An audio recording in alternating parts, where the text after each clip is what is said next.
Si tu n'as pas de méthode ou d'organisation pour apprendre ton cours de maths efficacement, tu es au bon endroit.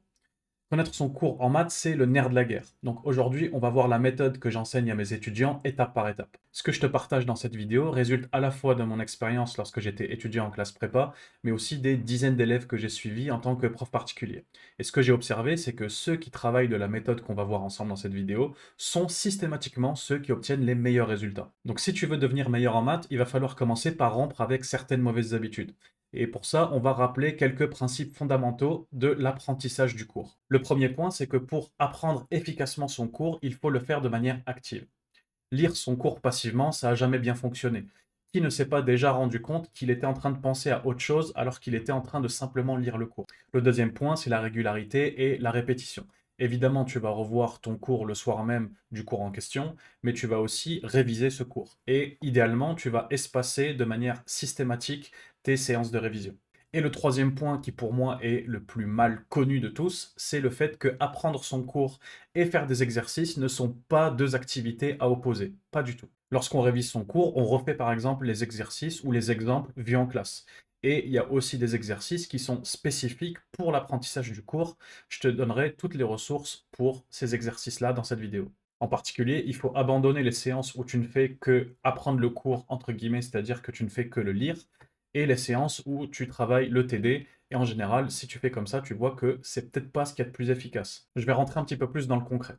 Imaginons que ce matin, tu as eu ton cours de maths. Évidemment, tu as fait le maximum pour suivre en direct et participer en classe. Ta journée se termine, tu rentres chez toi, tu fais ta petite pause et il va être temps de réviser ton cours. Concrètement, comment tu fais? La première chose à faire, c'est le test de la feuille blanche. Comment ça marche? C'est tout simple, tu prends une feuille vierge, tu te poses sur ton bureau, surtout tu laisses ton cours là où il est, et le but, ça va être de restituer un maximum de ce dont tu te souviens et que tu as compris de ton cours de ce matin. Donc, les définitions, les propriétés, les théorèmes, les exemples, donc vraiment tout ce que tu peux sortir sur cette feuille, tu l'écris. On va voir ensemble concrètement ce que ça peut donner. Imaginons que ce matin, j'ai eu cours sur les polynômes. Je rentre chez moi, je fais un test de la feuille blanche, voilà à quoi ça peut ressembler. Donc, je me mets sur ma feuille, et puis je vais commencer par écrire tout simplement tout ce dont je me souviens. Je sais que principalement, on a fait de la dérivation sur les polynômes. Alors la première chose, c'est est-ce que je suis capable de ressortir la définition? Bon, je me souviens que pour un polynôme P s'écrivant somme des AK x puissance k, pour k allant de 0 à l'infini, eh bien, on définit P'. Je me souviens qu'on le posait comme la dérivée de P, et ça, bah ça, c'est pas très compliqué, a priori. En tout cas, j'ai l'impression. Et que là, je vais écrire ça. Je crois que c'est ça. Donc, c'est ce dont je me souviens. On avait fait ensuite quelques propriétés sur les dérivés. On avait dit que le degré de P', c'était le degré de P moins 1. Et je me souviens aussi que le prof avait fait une remarque pour dire que l'application D qui allait de k de x dans k de x, il avait dit que ça, c'était un endomorphisme. Bon, pour les premières années, si vous ne savez pas du tout de quoi je parle, ça n'a aucune importance. Le but, c'est de voir comment je fonctionne. Ensuite, je me souviens aussi il y avait une autre propriété. C'était pour la dérivation des monômes. Dérivation de x puissance n. Je me souviens qu'on avait fait la démonstration là-dessus. Ça s'écrivait avec une accolade. Et puis, là, il va falloir retrouver. Donc là, déjà, je me souviens que c'était pas juste la dérivée de x puissance n, c'était dérivée k fois x puissance n. Et puis je me souviens que c'était quelque chose avec des factoriels. Est-ce que je suis capable de le retrouver? Donc si je dérive x puissance n fois, et là je réfléchis, et puis il se peut que je me trompe, c'est pas grave, je fais comme je peux. Ensuite, je me souviens qu'il avait parlé d'un certain théorème de Taylor.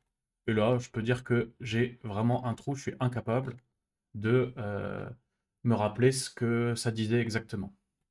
Je me souviens que c'est une formule, mais là, vraiment, je laisse vide. Et maintenant, on va dire que j'ai épuisé tout ce dont je me souviens du cours de ce matin. Quelle est la suite maintenant? Ça va être de prendre le cours et de comparer ce qu'on a réussi à restituer avec ce qu'il y a effectivement dans le cours. Et maintenant, ça va me mettre les idées au clair sur ce que j'ai effectivement bien retenu et plutôt bien compris du reste. Par exemple, ici, je vais voir que dans ma définition du polynôme dérivé, j'ai fait une bêtise.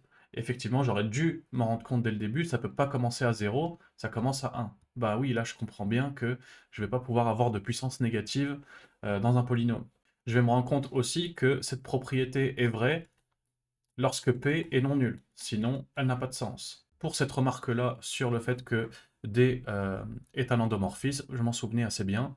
Je passe à la suite. Lorsque je regarde cette proposition qui permet de dériver k fois x puissance n, je me rends compte que j'ai bien retenu ce truc-là, mais j'ai dit une bêtise ici. C'est lorsque k est inférieur ou égal à n. Sinon, le reste, je m'en souviens bien. Là, évidemment, ça, on pouvait s'y attendre. Le théorème de Taylor, je l'ai complètement passé à la trappe. Il va falloir le reprendre complètement. De l'autre côté, sur les racines, la définition de ce que c'est qu'une racine, bon, j'ai pas de souci. Ensuite, dans l'ordre de multiplicité, je me rends compte que là, évidemment, je suis plus capable de ressortir la définition. Il va falloir revoir ça. Je me rends compte aussi que j'ai oublié plein de propositions entre les deux. Donc tout ça, ça me sort un programme de ce qu'il va falloir retravailler. La propriété ici sur le fait que A est de multiplicité n, je me rends compte que ça, c'était OK, donc je valide. Et au fur et à mesure, je vais aussi noter les points qu'il va falloir revoir. Donc ici, je sais que le théorème de Taylor, c'est totalement à revoir. Ensuite, je vois aussi que j'ai totalement zappé un théorème très important. Dans le cours, il est noté théorème 5, donc je le note, il va falloir le revoir en profondeur.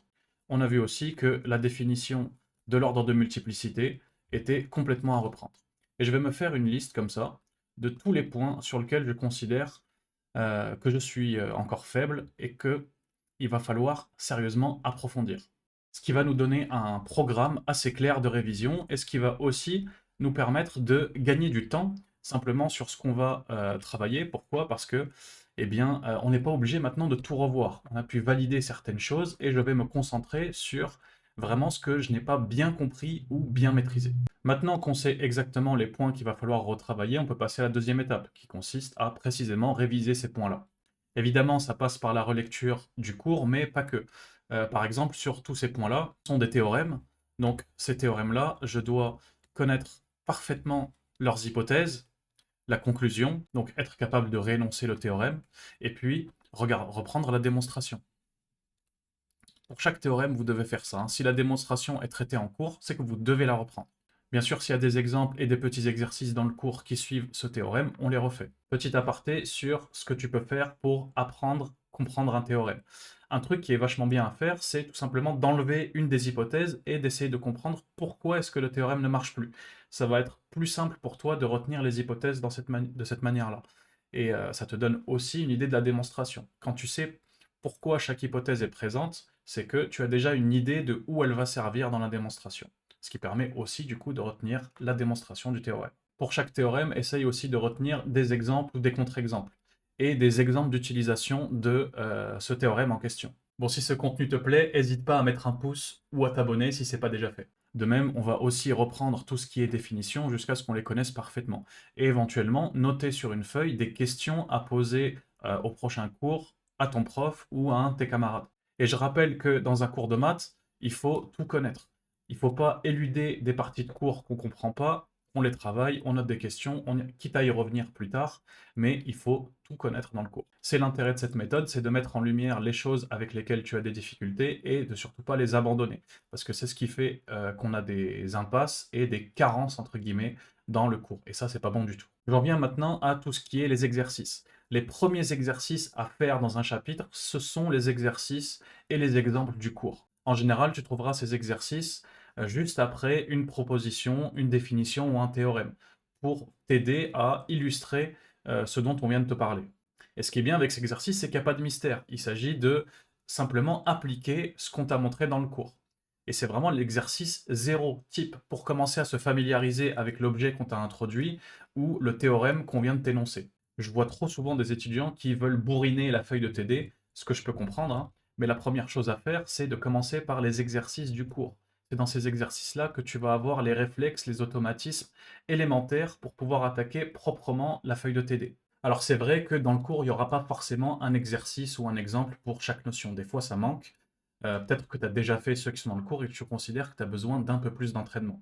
Bon, je t'ai préparé des ressources sur ça, tu trouveras les liens en description. Et ce que moi j'aime conseiller à mes étudiants, c'est des exercices qui vont aller cibler chaque notion. Je sais pas, par exemple, tu viens de voir que euh, j'étais pas au point sur la formule de Taylor, par exemple. Eh bien, je vais aller chercher des petits exercices de pure application, simplement pour commencer à manipuler le théorème et pouvoir avancer par la suite dans le cours.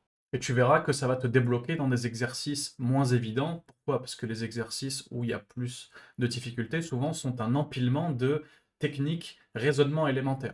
Donc, les maîtriser un par un, ça va t'aider à les combiner mieux que ça, et tu verras que tu auras plus de succès dans les exercices que tu vas traiter dans ton TD, par exemple. Donc, au fur et à mesure où tu apprends ton cours, comme je te l'ai montré jusqu'à là, je te suggère à côté d'avoir une fiche qui sera une fiche de révision où tu vas noter les points avec lesquels tu as du mal pour tes futures séances de révision dans ce chapitre. Je m'explique. Cette fiche, elle va s'appuyer principalement sur ce qu'on a noté au fur et à mesure de nos révisions tout à l'heure.